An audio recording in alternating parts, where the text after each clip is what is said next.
Morning बच्चों। Good morning ma'am. बच्चों, आज हम प्रकृति में पाठ 19 राष्ट्रीय एकता पढ़ेंगे। ठीक, सभी की बुक्स खुली हुई है, सबकी किताबें खुली हुई है ना सामने? तो बच्चों, राष्ट्रीय एकता क्या होती है? राष्ट्र मतलब देश, एकता मतलब उसका एकजुट होना, मेल।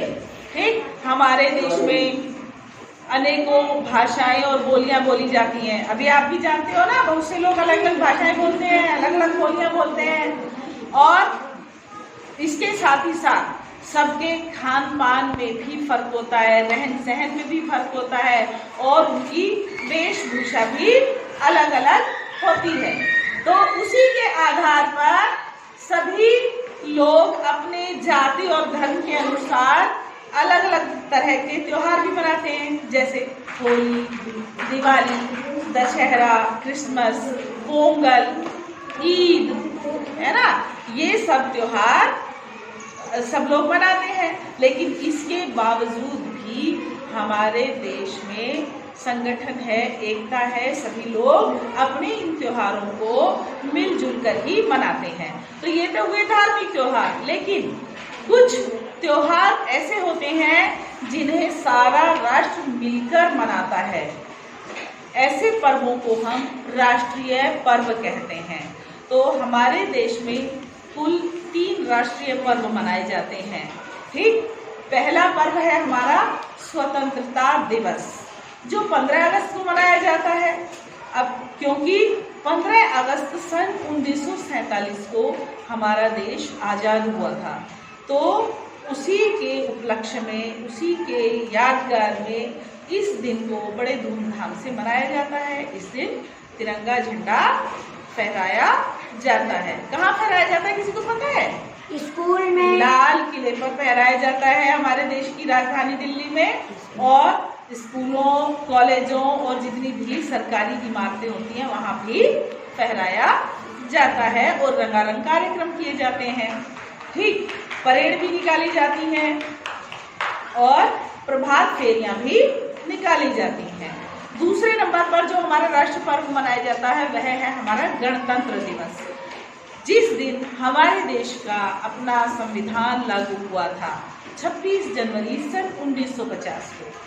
तो उसी यादगार में 26 जनवरी को यह पर्व बड़े ही धूमधाम से पूरे देश में मनाया जाता है। सभी लोग मिलकर मनाते हैं और देश की राजधानी दिल्ली में सभी राज्यों की रंग बिरंगी झांकियां निकाली जाती हैं। स्कूल के बच्चे, स्काउट गाइड और सेना के तीनों अंगों के जवान अपनी परेड निकालते हैं और अपनी शक्ति का प्रदर्शन भी करते हैं। ठीक, अब तीसरा राष्ट्र पर्व है हमारा गांधी जयंती। गांधी जयंती क्यों मनाई जाती है? क्योंकि इस दिन हमारे राष्ट्रपिता महात्मा गांधी का जन्म हुआ था। कब हुआ था? 2 अक्टूबर सन 1869 को। कब हुआ था राष्ट्रपिता महात्मा गांधी का जन्म? 2 अक्टूबर सन 1869 को। तो इसमें जो हमारे राष्ट्रपिता थे उन्होंने हमारे देश को आज़ाद कराने में विशेष योगदान दिया और देश के सभी जाति, धर्म और प्रांतों में रहने वाले लोगों को एकता के सूत्र में पिरोने का भी प्रयास उन्होंने किया था। वो हमारे राष्ट्रपिता कहलाते हैं, इसीलिए हम उनके जन्मदिन को भी राष्ट्र पर्व के रूप में ही मनाते हैं। अब इसके बाद आती है बारी हमारे देश के राष्ट्रीय प्रतीकों की। ठीक, हमारे देश के जो राष्ट्रीय प्रतीक हैं, जिनसे हमारे देश को पहचान मिलती है या जिनसे हमारे देश की पहचान बनती है। ठीक, तो हमारे देश के राष्ट्रीय चिन्ह जो भी हैं उन्हें हम अपने देश के राष्ट्रीय प्रतीक कहते हैं। तो हमारे राष्ट्र की एकता की पहचान इन राष्ट्रीय चिन्हों से होती है, इन राष्ट्रीय प्रतीकों से होती है। तो पहला प्रतीक है हमारा राष्ट्रध्वज। सबसे पहला जो प्रतीक हमारा क्या है? राष्ट्रध्वज, जिसका नाम है तिरंगा। क्या नाम है हमारे राष्ट्रध्वज का? तिरंगा। अब तिरंगा क्यों है? क्योंकि यह 3 रंगों से मिलकर बना है। सबसे पहला सबसे ऊपर की पट्टी का रंग होता है केसरिया, जिसका अर्थ है, जो कि बलिदान का प्रतीक है। बलिदान का प्रतीक है ये रंग। और दूसरे नंबर पर आती है सफेद रंग की पट्टी। सफेद रंग शांति का प्रतीक है और इसी पट्टी पर चक्र बना हुआ है, जिसे अशोक चक्र कहते हैं, और जिसमें 24 तीलियां होती हैं और यह गहरे नीले रंग से बना हुआ है। चक्र की 24 तीलियां दिन के 24 घंटों का प्रतीक होती हैं।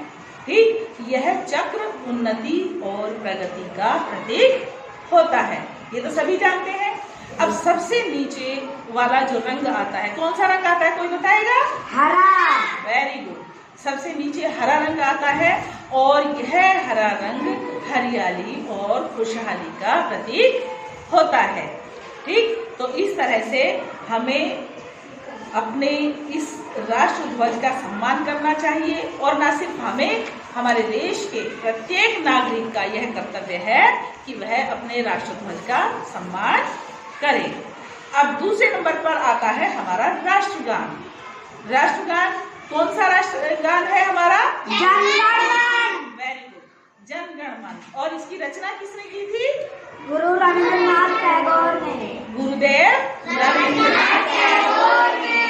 ठीक, तो इसकी रचना गुरुदेव रविंद्रनाथ टैगोर ने वास्तव में जो मूल रूप से तो उन्होंने बांग्ला भाषा में की थी, पर हम जो जनगण मन गाते हैं वह उसका हिंदी अनुवाद है, और यह 52 सेकंड में गाया जाता है। अर्थात इसे गाने में कुल 52 सेकंड का समय लगता है।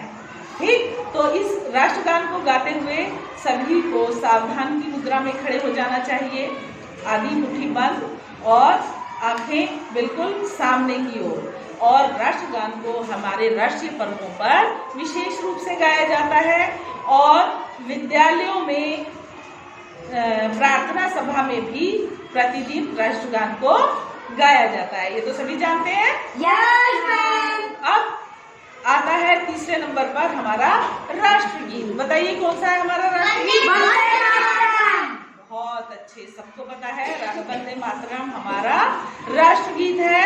और इस राष्ट्रगीत के रचयिता का नाम बताइए। बंकिम चंद्र चटर्जी। शाबाश। राष्ट्रगीत का नाम है वंदे मातरम और उसके रचयिता है बंकिम चंद्र चटर्जी। ठीक, तो ध्यान रहे कि जनगण मन हमारा राष्ट्रगान है ना, और वंदे मातरम क्या है? राष्ट्रगीत। इसकी रचना बंकिम चंद्र चटर्जी द्वारा की गई, अभी हमने बताया। तो इस जानते हैं ये राष्ट्रगीत कैसे गाया जाता है, सबको पता है? तो अभी हम इसको गाएंगे नहीं, आगे हम अन्य राष्ट्रीय चिन्हों के बारे में भी जान लेते हैं। चौथे नंबर पर आता है हमारे देश का राष्ट्रीय पशु। राष्ट्रीय पशु कौन सा है? बाघ। हमारे देश का राष्ट्रीय पशु कौन सा है?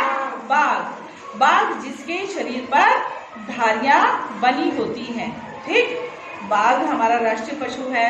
फिर राष्ट्रीय पुष्प कमल। कमल का फूल। कमल का फूल हमारा राष्ट्रीय पुष्प है। राष्ट्रीय पक्षी मोर। वेरी गुड, शाबाश। तो इस तरह से हमने आज कुछ राष्ट्रीय प्रतीक पढ़े हैं, और सबसे जरूरी प्रतीक जो हमारा राष्ट्रीय प्रतीक है वो है अशोक स्तंभ, राज चिन्ह, जो कि हम रुपयों और पैसों पर देखते हैं, या जो राजकीय पत्र होते हैं उन पर भी यह राज चिन्ह लगा होता है। 4 शेरों की मूर्ति, 4 शेरों की मूर्ति होती है ये। एक शेर सामने की तरफ मुंह किए है, एक दाएं, एक बाएं और एक पीछे की तरफ, जो कि सामने से दिखाई नहीं देता है ना। तो ये हमारी राष्ट्रीय एकता की पहचान भी है कि यदि हम एक रहेंगे तो हमारे